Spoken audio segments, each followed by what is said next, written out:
ओम शांति। जुलाई मास विशेष हम सबको अपनी मीठी दीदी मनमोहिनी की याद दिलाता है। यहाँ कोई है ऐसे जिन्होंने दीदी मनमोहिनी की पालना ली हो? कोई नहीं है।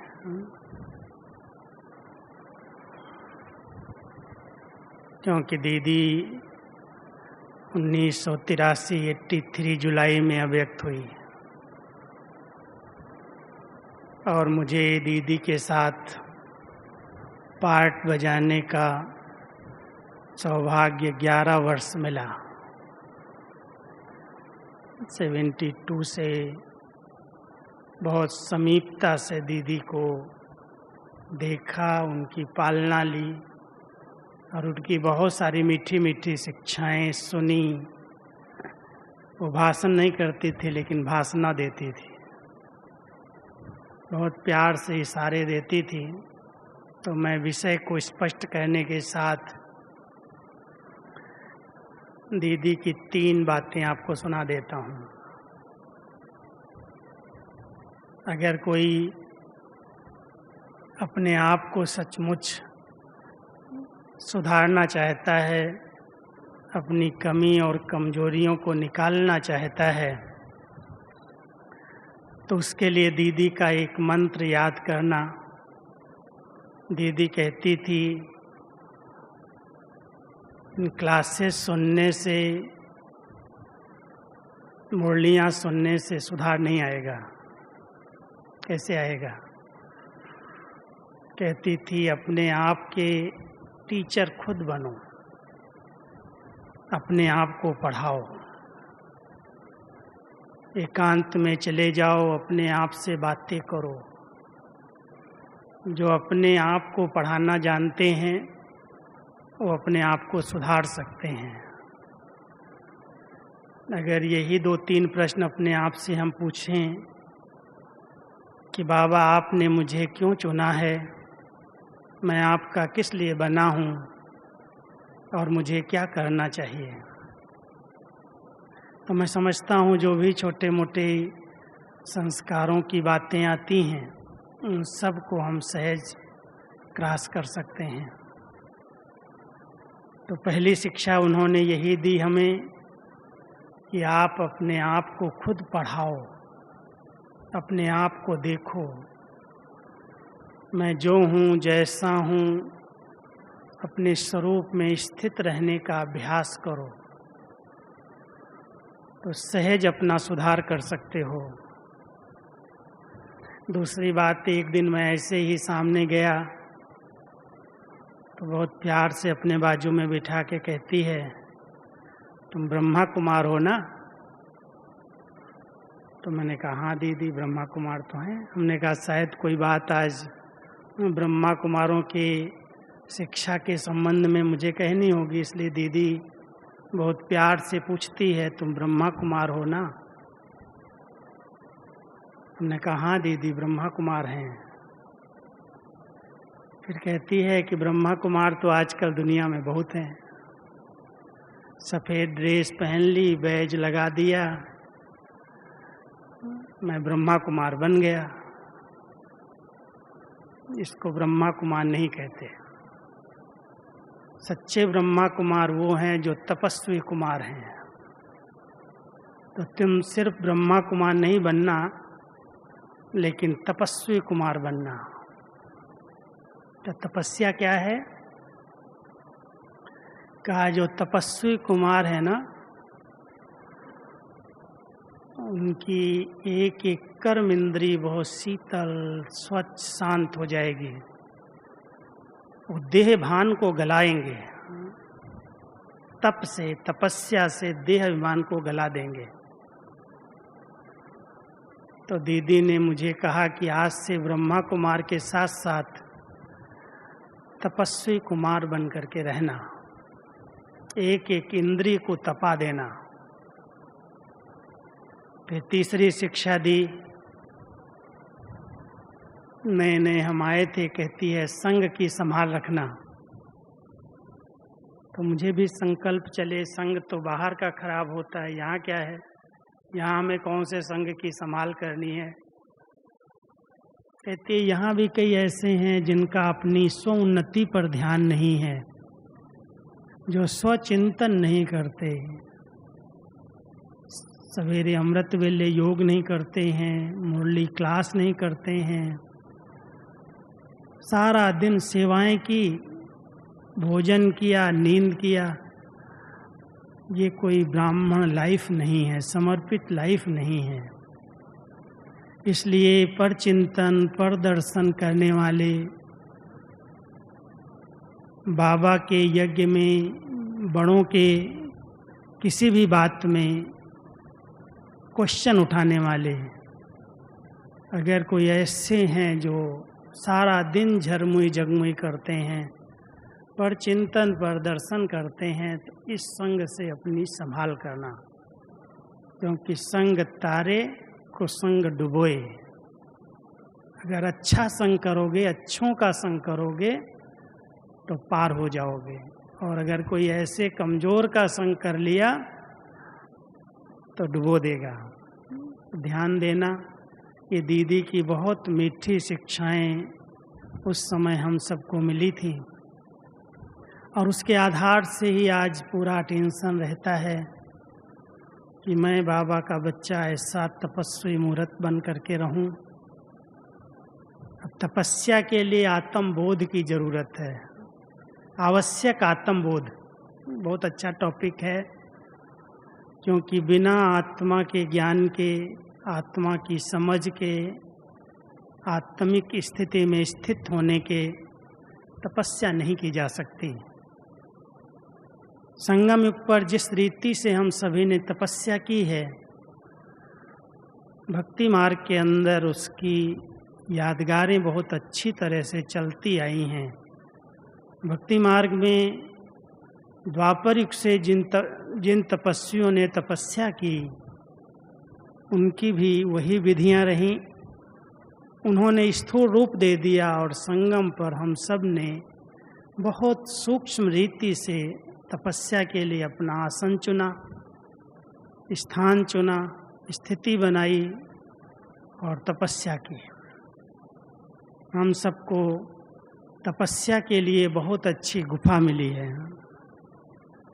जब बैठते हो तो उस गुफा में बैठते होंगे, योग में जब बैठते हैं, ये हमारी तपस्या क्या है, ये योग तपस्या है। हम बाबा को प्यार से याद करते हैं, बाबा से मिलन मनाते हैं। इस तपस्या के अंदर सबसे पहला हमारी गुफा है भ्रकुटी गुफा।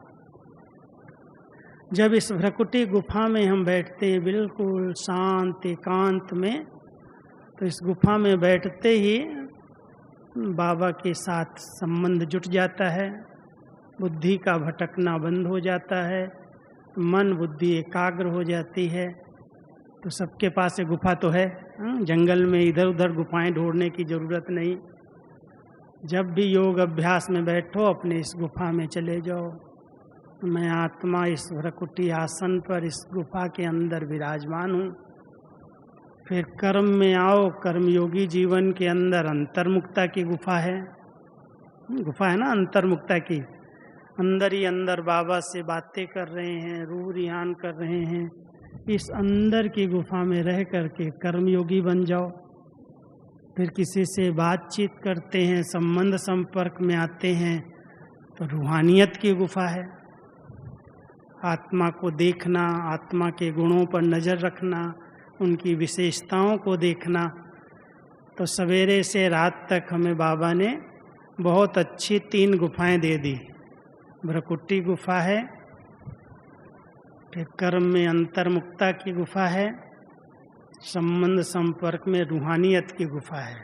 नियत में ही रूह को देखना, शरीर को देखना नहीं। आत्मबोध है ना, अगर आत्मा को कहीं सही पहचान मिली है कि आत्मा ये खेल खेल रही है, पार्ट बजा रही है, इसका ये बहुत अच्छे से अच्छा पार्ट है, मैं भी इन कर्मेंद्रियों के द्वारा बहुत अच्छा पार्ट बजाऊं, तो अंतर्मुक्ता की और रूहानियत की गुफा में रहना है।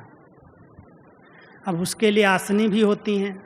तपस्वी लोग आसनी पर बैठ करके तपस्या करते हैं, और बाबा ने हम सबको कमल फूल का आसन दिया। भक्ति मार्ग के अंदर कमल की जगह पर ये पद्म आसन लगा लेते हैं, शरीर को ही जकड़ करके टांग पर टांग कड़ा करके कमल आसन को पद्म आसन में बदल दिया।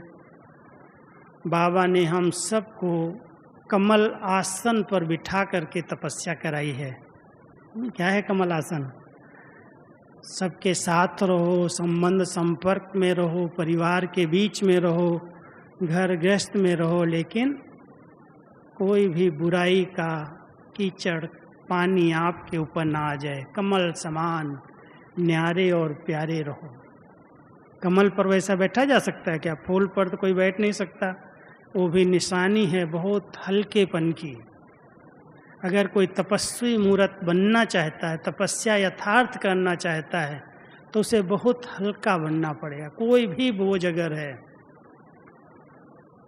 तो उसका योग नहीं लगेगा, तपस्या नहीं कर सकता है। तो मन और बुद्धि बहुत लाइट, बहुत हल्की है, तो कमल आसन हमें मिल जाता है। फिर दूसरा आसन बाबा ने हमें दिया है एक रस स्थिति का आसन। एक रस स्थिति, जब बैठो तो एक के रस में, एक के प्यार में लौलीन हो जाओ। ये एक रस स्थिति का आसन है। और तीसरा पार्ट के अंदर आसन है साक्षी दृष्टा स्थिति का आसन। करते होंगे अभ्यास, क्योंकि अगर साक्षी दृष्टा स्थिति नहीं है तो क्या होगा? हलचल में आ जाएंगे। ये क्यों ऐसा करता है, इसको ऐसे नहीं करना चाहिए, कितने सारे प्रश्नों में आत्मा उलझ जाती है। इसलिए बाबा ने हमें बहुत अच्छा आसनी दी है। बच्चे साक्षी दृष्टा के आसन पर विराजमान रहो। हर आत्मा अपना अपना बहुत अच्छा ड्रामा के अंदर पार्ट प्ले कर रही है। इसका एक्यूरेट पार्ट है। ये विलियन का भी पार्ट जो है, इसका ये भी एक्यूरेट है। हलचल में नहीं आओ, क्वेश्चन नहीं उठाओ, साक्षी होकर के देखो और देखते हुए बहुत न्यारे और प्यारे रहो। अब स्थान कैसे तपस्वियों ने चुना है? बाबा ने स्थान भी बहुत अच्छे अच्छे हमें बताए हैं। कहाँ बैठो? तो जैसे एक गुफा दी है, ऐसे ही दूसरा स्थान दिया है। बच्चे वृक्ष के तने में, जड़ में बैठो। आपने देखा होगा जितने लोगों ने तपस्या के द्वारा सिद्धियां प्राप्त की हैं, अधिकतर वृक्ष के नीचे बैठ करके तपस्या की। आप गया में, सारनाथ में कहीं भी जाएंगे, जो हमारे बौद्ध धर्म में गौतम बुद्ध जी की तपस्या के यादगार बने हुए हैं, वहाँ पर वो वृक्ष के नीचे बैठे हैं, तपस्या कर रहे हैं। बाबा ने हम सभी तपस्वी बच्चों को कहाँ बिठाया? कल्प वृक्ष के, सृष्टि वृक्ष के तने में बिठाया है। बीज रूप बाबा है। मात पिता, आदि पिता, आदि माता, कपल मुनि, कामधेनु माँ तपस्या कर रहे हैं, और हम बच्चों को कहते हैं, बच्चे आओ मेरे बाजू में बैठो।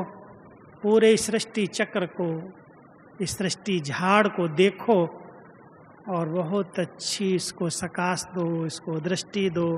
आप इस वृक्ष के पूर्वज आत्मा हो। पूर्वज के समान में स्थित होकर के वृक्ष के नीचे बैठ करके तपस्या करो।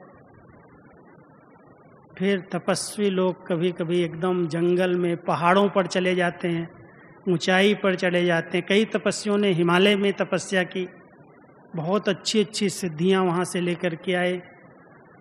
बाबा भी हम बच्चों को कहता है, हिमालय चोटी पर तो जाना नहीं है, लेकिन आपको बहुत ऊंची चोटी पर बाबा ने बिठाया है। परम धाम की ऊंची चोटी पर आके बैठ जाओ। जाते हो कि नहीं सभी? उड़ने का अभ्यास करो। बहुत अच्छे साधन बाबा ने हम सबको दिए हैं। जब तपस्या करते हो, अपने आत्मिक स्वरूप में स्थित होकर अपने मन और बुद्धि के विमान से, बाबा ने बड़ा अच्छा शब्द दिया है, मन एक उड़न खटोला है और बुद्धि आपका बहुत अच्छा विमान है। तो सबके पास उड़न खटोला भी है, उसको पेट्रोल नहीं चाहिए, वो तो संकल्प की गति से चलता है। ऐसा बुद्धि का विमान है जो यहाँ बैठे हैं। साकार लोक से एक सेकंड में हम अपने अव्यक्त लोक में, सूक्ष्म लोक में पहुँचते हैं और सूक्ष्म लोक से अपने परम धाम घर में पहुँच जाते हैं। वहाँ बैठ कर के ऊंची स्थिति में पूरे ग्लोब को प्रकाश देते हैं, लाइट देते हैं। तो तपस्या के लिए संगम युग पर बाबा ने अपने बच्चों को इतना अच्छा ज्ञान, इतनी अच्छी समझ दी। वृक्ष के नीचे इसीलिए बिठाया है कि बच्चे पूरे वृक्ष का ज्ञान इमर्ज रहना चाहिए। शून्य की तरफ तपस्या नहीं करना। कई लोग जब बैठते हैं ना तो बिल्कुल संकल्प को एकदम शांत करने का अभ्यास करते हैं और शांत करते करते शांति धाम में चले जाते हैं। इसलिए बहुत ध्यान देना, क्योंकि मैं देखता हूँ कि कई लोग योग में बैठते हैं और निद्रा की गोदी में चले जाते हैं। जो आत्म बोध है, आत्म स्थिति है, जो उसका चिंतन है, मैं जो हूँ जैसा हूँ, अपने स्वरूप का चिंतन करो, अपने ऊंचे स्वमान का चिंतन करो। बाबा ने मुझे कहाँ से कहाँ पहुँचा दिया, क्या से क्या बना दिया, कितना श्रेष्ठ पार्ट दिया है, हीरो पार्ट धारी बनाया है।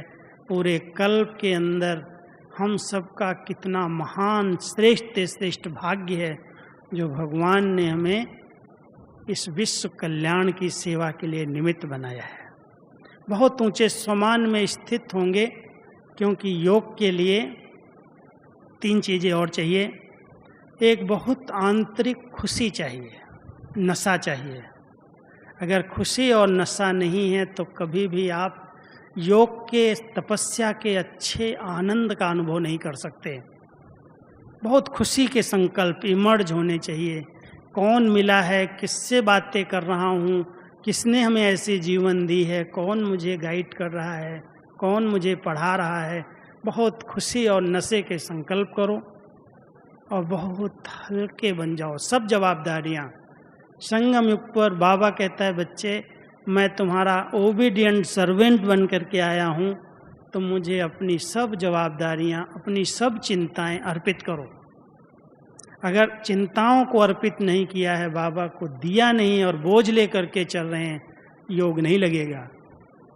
इसलिए संगम पर जिन बच्चों ने बाबा को यथार्थ पहचाना और कहा, बाबा ये सब तेरा है, तू जवाबदार है, मैं क्यों चिंता करूं, तुम बैठा है।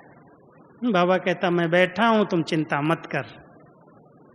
तो ऐसे एक निश्चय, नशा और हल्कापन अपने आप आत्मा को उड़ा ले जाता है।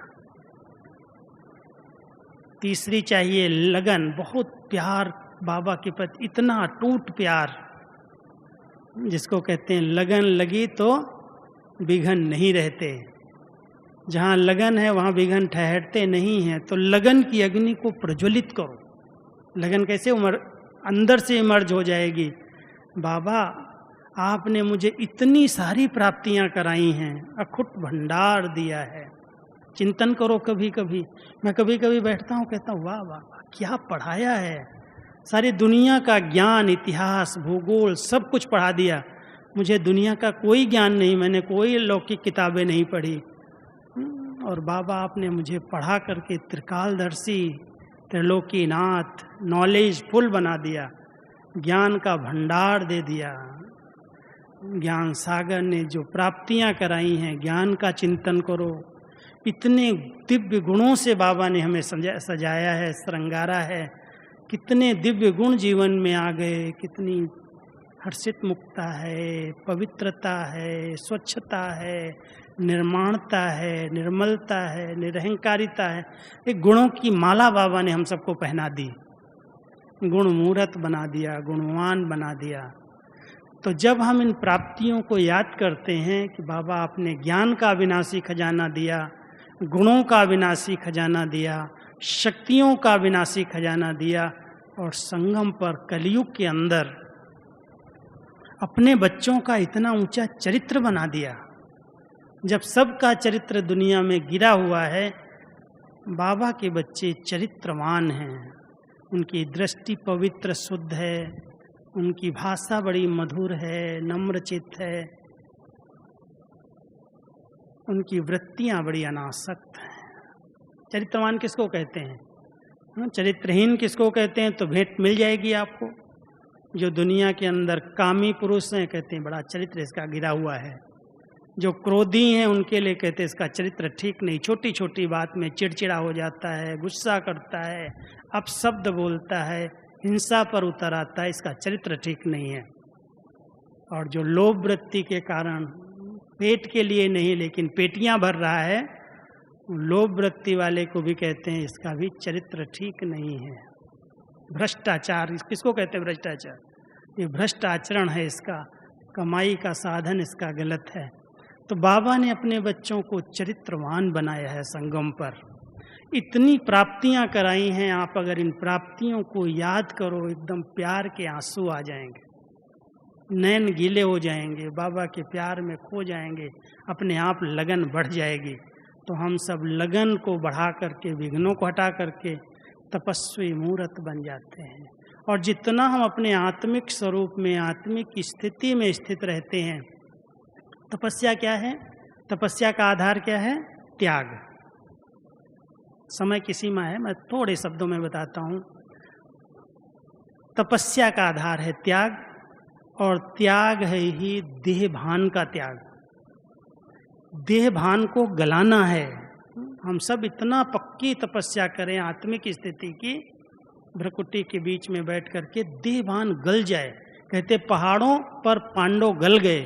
अब उस पहाड़ पर कोई शरीर से गलेगा तो सुसाइड हो गई, लेकिन देह भान को आत्मा अपने आप में गला दे, जरा भी अभिमान ना आए। भान ही न रहे तो अभिमान कहाँ से आएगा? तो कहते हैं देह भान को गलाना है, अभिमान को भगाना है और अहंकार को मारना है।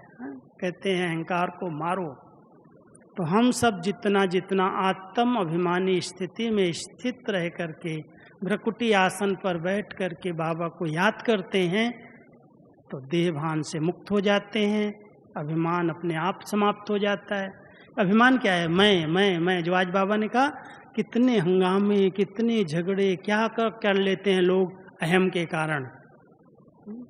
तो ऐसे अहम को हम सब मारने के लिए तपस्या कर रहे हैं। मैं समाप्त हो जाए, इतना आत्मा नम्र चित्त, निर्माण चित्त, सरल चित्त, ऐसी योगी लाइफ बन जाए, ऐसी जीवन बन जाए, इसके लिए आत्मबोध, आत्म स्थिति की बहुत आवश्यकता है।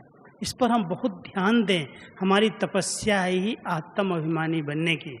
त्याग है देह अभिमान का और तपस्या है आत्म अभिमानी स्थिति की।